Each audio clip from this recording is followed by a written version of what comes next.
नमस्कार, IBC 24 देख रहे हैं आप और मैं हूं आपके साथ अविनाश कर और ये है MP का खास बुलेटिन मध्य प्रदेश में आज क्या हुआ। और इस बुलेटिन की शुरुआत करेंगे 7 बजे की दो बड़ी खबरों के साथ। पहली खबर रतलाम से, जहां पर खड़ी कार में आग लग गई है, कार जलकर खाक हो गई। हालांकि फायर ब्रिगेड की टीम मौके पर पहुंची, आग पर काबू पाया। स्टेशन रोड थाना क्षेत्र की घटना बताई जा रही है। जबकि दूसरी खबर जो है ग्वालियर की है, पुलिसकर्मी के घर में ही चोरी हो गई है। बेहोशी की दवा का स्प्रे कर चोर 12 तोला सोना और आधा किलो चांदी लेकर फरार हो गए हैं। 55,000 रुपए कैश भी पार कर लिए गए हैं और अब CCTV फुटेज खंगाले जा रहे हैं। उसी के आधार पर तलाशी की जा रही है चोरों की। शील नगर थाना क्षेत्र की घटना है ग्वालियर की। तो ये दो बड़ी खबर आप 7 बजे की देखिए। पहली खबर रतलाम से, जहां पर एक खड़ी कार में आग लग गई। आग लगने की वजह अज्ञात बताई जा रही है। जबकि ग्वालियर में एक पुलिसकर्मी के घर पर ही चोरी हो गई। बेहोशी की दवा का स्प्रे किया गया, सोना चांदी जेवर लेकर पार हो गए और अब CCTV फुटेज के आधार पर चोरों की तलाश की जा रही है।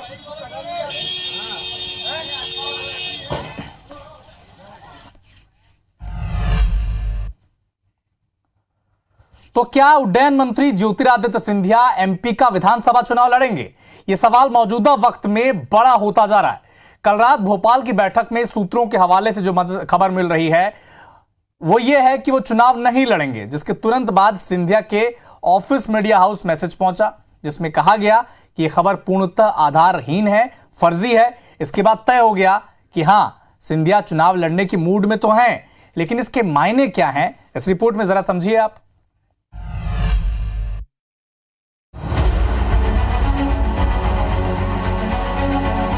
मध्य प्रदेश में भाजपा को 94 सीटों पर उम्मीदवारों के नाम घोषित करने हैं। इसे लेकर बीजेपी कोर ग्रुप की बैठक बीती शाम भोपाल में हुई। इस बैठक में ऐसा कुछ हुआ जिसके बाद ज्योतिरादित्य सिंधिया के चुनाव नहीं लड़ने की अफवाहें फैल गई, जिसे लेकर सुबह ज्योतिरादित्य सिंधिया के ऑफिस से इन अफवाहों और खबरों का खंडन कर दिया गया और उनको भ्रामक बताया। मैंने सदैव कहा है, मैं पार्टी का कार्यकर्ता हूँ, कार्यकर्ता के रूप में कार्य कर रहा हूँ। अभी भी आपने मुझे देखा 3 घंटे कार्यकर्ताओं के बीच में ही एक टेबल पे मैं घूम रहा था।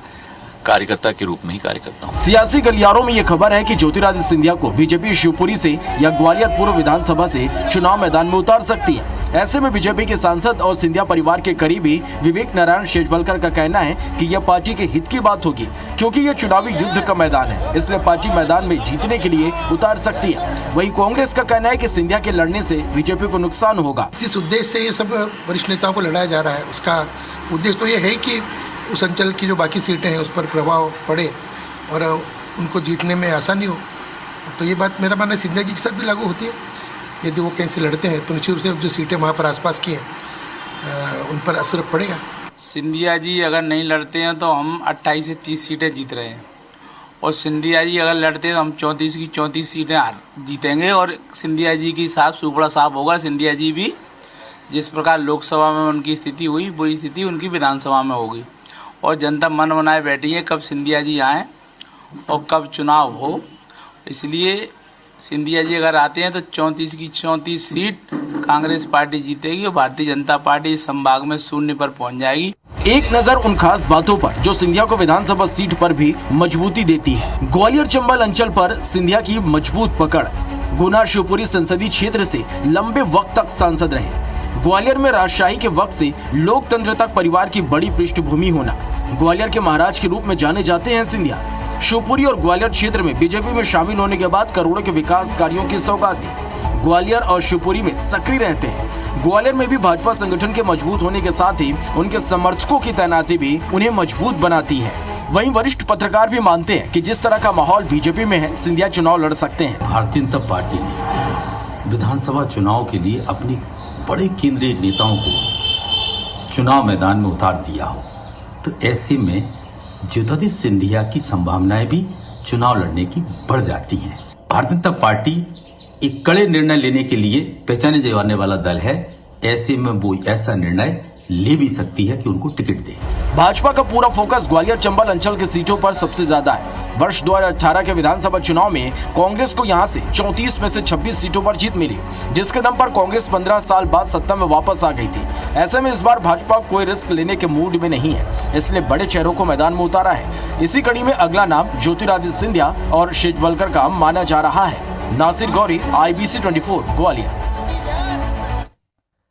तो एआईसीसी ने भले ही कांग्रेस की एक भी सूची अब तक जारी नहीं की है, लेकिन दिल्ली में लगातार जो सीईसी की बैठक चल रही है उसमें अब तक 140 नाम तय कर लिए गए हैं।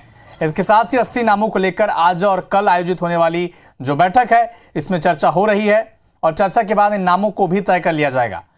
जो जानकारी हमें मिल रही है उसके मुताबिक जिन नाम पर सहमति बन चुकी है, पहली सूची में 110 से 130 नामों का ऐलान हो सकता है। भोपाल में लगातार तीसरे दिन सीएम शिवराज सिंह का चुनाव प्रचार जारी है और आज मुख्यमंत्री ने गोविंदपुरा में चुनावी रैली निकाल दी। सीएम शिवराज शिवनगर पहुंचे, बीजेपी प्रत्याशी कृष्णा गौर के समर्थन में रैली की, खुली जीप में सवार हुए, बीजेपी के पक्ष में वोट मांगा।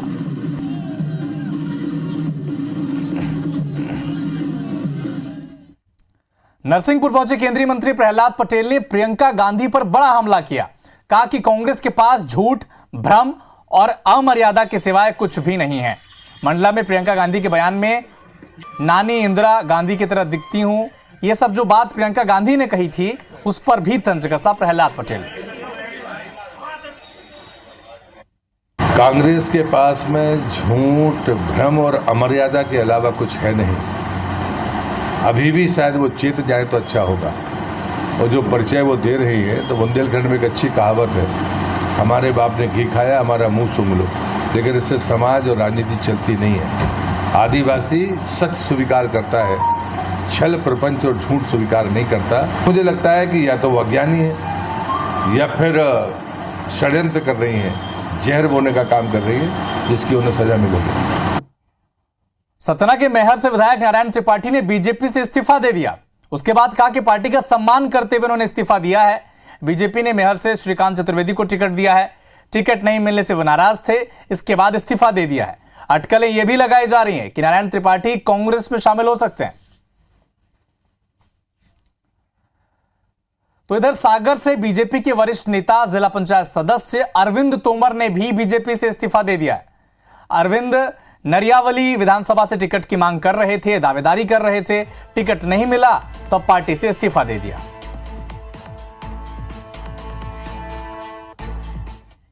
तो बालाघाट की वारासिवनी विधानसभा से निर्दलीय विधायक प्रदीप जायसवाल के बीजेपी में शामिल होने की अटकलें तेज हैं। प्रदीप के बीजेपी में शामिल होने की अटकलों के बीच पूर्व विधायक डॉक्टर योगेंद्र निर्मल विरोध कर रहे हैं। IBC 24 से खास बातचीत की और कहा कि वारासिवनी सीट से चुनाव लड़ने की इच्छा भी जताई। यह भी कहा कि प्रदीप जायसवाल बीजेपी और RSS के खिलाफ बयानबाजी करते आए हैं। पार्टी के कार्यकर्ता भी उनका विरोध करते हैं। अगर प्रदीप को बीजेपी ने टिकट दिया तो कार्यकर्ता उनके लिए काम नहीं करेंगे। इधर इंदौर में कांग्रेस के पूर्व महामंत्री नरेंद्र सिलावट ने अपनी ही पार्टी के पूर्व अध्यक्ष नरविंद बागड़ी पर गंभीर आरोप लगाए हैं। नरेंद्र सिलावट ने अरविंद बागड़ी पर भूमाफिया होने का आरोप लगाया, नाले पर कब्जा करने का आरोप लगाया। प्रेस कॉन्फ्रेंस की और कहा कि पालदा क्षेत्र में अरविंद बागड़ी ने नाले की जमीन पर कब्जा किया है, एक रास्ता भी बंद कर दिया है, जिसकी वजह से रहवासियों को परेशानी का सामना करना पड़ता है। आरटी ऑफिस से ठीक सामने जो कि 75 फीट तक पालदा रोड है गया है, 75 फीट तक नायका मुल्ला कई कातड़ है दोनों, उसमें से 65 फीट पे इसमें छोड़ी है, 10 फीट पे अवैध रूप से कब्जा कर दिया शास्त्रीय जमीन पर।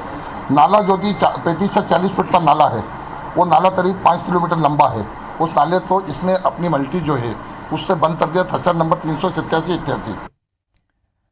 MP में विधानसभा चुनाव की तारीखों का ऐलान हो चुका है, लेकिन ग्वालियर जिले में मतदाताओं तक वोटर कार्ड पहुंचाने का काम बेहद सुस्ती से चल रहा है। जिन मतदाताओं वोटर कार्ड में परिवर्तन करा चुके हैं या करना चाहते हैं, उनके साथ ही वोटर लिस्ट में नया नाम जुड़वाने वाले मतदाताओं को लंबे वक्त से वोटर कार्ड का इंतजार है। आलम यह है कि जिले में 1,17,929 मतदाताओं को अपने वोटर कार्ड का इंतजार है। वेंडर ने अभी तक इनके वोटर कार्ड प्रिंटिंग के लिए डाउनलोड नहीं किए हैं। जिस स्पीड से वोटर कार्ड आ रहे हैं उस हिसाब से देखा जाए तो मतदान की तारीख तक मतदाताओं के पास वोटर कार्ड पहुंचने की संभावना भी बेहद कम है। नहीं मिले तो इन मतदाताओं को दूसरे पहचान पत्र की मदद से वोट डालना पड़ सकता है। भारत निर्वाचन आयोग के उप निर्वाचन आयुक्त अजय भादु ने इंदौर भ्रमण के दौरान जिला स्तरीय मीडिया मॉनिटरिंग प्रकोष्ठ का निरीक्षण किया, व्यवस्थाओं का जायजा लिया। भारत निर्वाचन आयोग के उपायुक्त अजय भादु जिला पंचायत कार्यालय पहुंचे। प्रकोष्ठ की कई शाखा प्रभारियों से चर्चा की, व्यवस्थाओं के बारे में जानकारी ली। चुनाव को प्रभावित करने वालों पर चुनाव आयोग की सख्ती के चलते भोपाल में भी पुलिस अब मुस्तैद नजर दिख रही है। इसी क्रम में राजधानी भोपाल में जीआरपी ने 37 किलो चांदी जब्त किए हैं। पुलिस ने एक व्यापारी को भी गिरफ्तार किया है। एमपी में विधानसभा चुनाव की तारीखों का ऐलान हो चुका है। ऐसे में अब सूबे में राजनीतिक दलों की ओर से वादों का दौर भी शुरू हो चुका है। बीजेपी के सांसद विवेक शेजवलकर ग्वालियर की जनता से वादा कर रहे हैं, अगर एमपी में दोबारा बीजेपी सरकार बनाती है तो ग्वालियर में मेट्रो रेल चलाएंगे। तो कांग्रेस के विधायक बीजेपी के मेट्रो चलाने पर तंज कस रहे हैं, हवाई प्लान बता रहे हैं। तो प्रियंका गांधी कल आई थी एमपी, लगातार वादा किया कि अगर पहली से लेकर 12वीं तक उनके बच्चों को, स्टूडेंट्स को वो राशि देंगे, जिस पर तंज कस रही बीजेपी। और बीजेपी के नेता, बीजेपी के सांसद भी दावा कर रहे हैं कि चुनाव बनी और अगर सरकार बनी बीजेपी की तो मेट्रो चलाएंगे ग्वालियर में।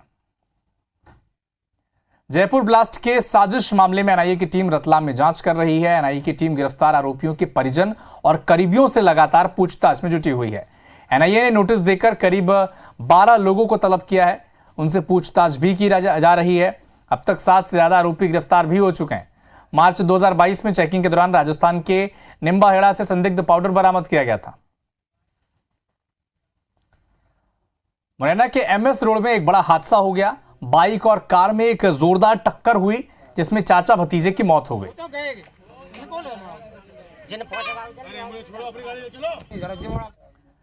इधर हटा में एक दुकानदार पर जानलेवा हमला किया गया। मौके पर लहूलुहान हालत में पीड़ित ने थाने पहुंचे और मामले की शिकायत की। पतोल गांव के रहने वाले पीड़ित ने अपने पड़ोसी पर तलवार से हमला का आरोप लगाया।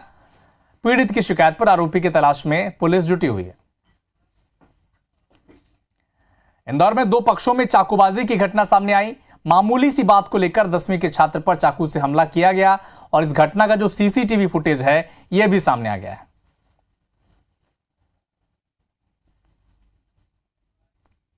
मुरैना में प्रशिक्षण के दौरान गायब रहे कर्मचारियों पर एक्शन लिया गया। कलेक्टर ने 5 कर्मचारियों को सस्पेंड कर दिया है। बताया जा रहा है कि निर्वाचन के लिए जब ट्रेनिंग दी जा रही थी तब ये गैर मौजूद थे और जब इनसे नोटिस जारी कर जवाब मांगा गया तो जवाब संतोषजनक नहीं मिला, जिसके बाद इन 5 कर्मचारियों को सस्पेंड कर दिया गया। इंदौर में नशे के खिलाफ पुलिस ने ऑपरेशन प्रहार शुरू कर दिया है। विजयनगर, राजेंद्र नगर, भंवर कुआं में अवैध मादक पदार्थ बेचने वालों पर कार्रवाई की गई। पुलिस ने 15 लाख रुपए का अवैध मादक पदार्थ बरामद किया है। 2 महिला समेत 4 लोगों को पुलिस ने गिरफ्तार भी किया है। इधर छतरपुर में शराब के नशे में अपने दोस्त की हत्या कर दी गई। गौरीहार थाना क्षेत्र की घटना बताई जा रही है, जहां मृतक और उसके दोस्त के बीच ट्रैक्टर की रकम की लेनदेन को लेकर विवाद शुरू हुआ और इसी के बाद दोस्त ने शराब के नशे में युवक पर रॉड से हमला किया और उसे मौत के घाट उतार दिया। फिलहाल पुलिस ने आरोपी को गिरफ्तार कर लिया है, आगे की जांच में जुटी हुई है। इंदौर में नकली नोट कांड में जोमैटो डिलीवरी बॉय भी शामिल है। दरअसल डिलीवरी बॉय अपने साथियों के साथ नकली नोट की तस्करी कर रहा था। आरोपी हिमांशु के पास से 500 रुपए के 15 नकली नोट बरामद किए गए। बताया जा रहा है कि गिरोह ने 1 साल में 20 लाख रुपए के जाली नोट खपाए हैं।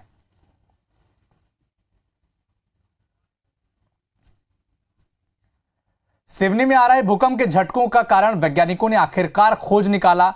दिल्ली से आई वैज्ञानिकों की टीम ने बताया कि सिवनी में ज्यादा जलभराव के चलते भूकंप आ रहा है, लेकिन बड़े भूकंप आने की संभावना फिलहाल कम है।